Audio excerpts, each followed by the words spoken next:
नमस्कार, मैं Meenal. Daily news में आप सभी का स्वागत है। तो चलिए नजर डालते हैं आज के कुछ मुख्य समाचारों पर। ठाणे जिला के बदलापुर में एक 9 साल के बच्चे का अपहरण कर उसकी हत्या कर दी गई। गांव में रहने वाले शख्स ने बच्चे का अपहरण किया था। महाराष्ट्र के ठाणे जिले के बदलापुर में एक मासूम बच्चे की हत्या का मामला सामने आया है। 9 साल के बच्चे का अपहरण कर उसकी हत्या कर दी गई।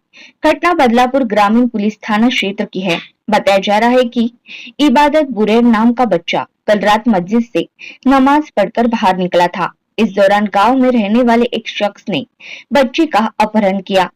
अपहरण करने वाले ने इबादत के पिता को फोन कर 23 लाख रुपए की फिरौती मांगी। उसके बाद उसने अपना फोन बंद कर दिया। बच्चे के परिजनों ने स्थानीय पुलिस थाने में इसकी शिकायत दर्ज कराई।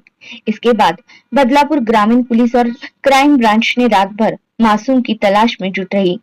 तलाशी के दौरान बच्चे का शव बरामद हुआ। बच्चे का शव गांव में रहने वाले शख्स के घर से बोरी में भरा हुआ मिला।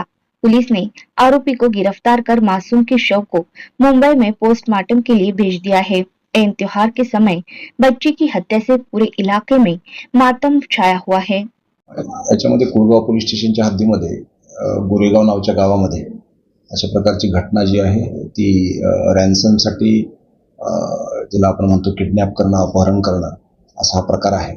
आणि ह्या प्रकारामध्ये नंतर त्या मुलाचा जो आहे त्या मुलाचा खून पण झालेला आहे।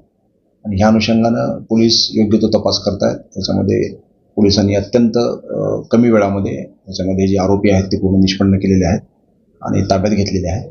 आणि याच्यामध्ये जो आहे तो पुढील तपास चालू। आता ज्या गोष्टी आहेत सगळ्या तपासाच्या आहेत। तपासामध्ये आपल्याला पूर्ण बाबी हळूहळू निष्पन्न होतात। सर, आतापर्यंत किती आरोपींना ताब्यात घेतलं? तेच सांगितलं मी तुम्हाला। आता ज्या गोष्टी आहेत त्या प्रायमरी लेवलवरच्या सगळ्या गोष्टी आहेत। त्याच्यामुळे प्रायमरी लेवलवरती गुन्हा दाखल आहे, त्याच्यामध्ये खून झालेला आहे, आरोपी आमच्या ताब्यात आहेत आणि याच्यामध्ये इन्व्हेस्टिगेशन जे आहे ते इन्व्हेस्टिगेशन पूर्णपणे याच्या तपासात पुन्हा आणखी तुम्हाला डिटेल आम्ही। तो आज के लिए बस इतना ही। कल फिर मिलेंगे इसी समय इसी चैनल पर। तब तक के लिए मुझे दीजिए इजाजत। धन्यवाद।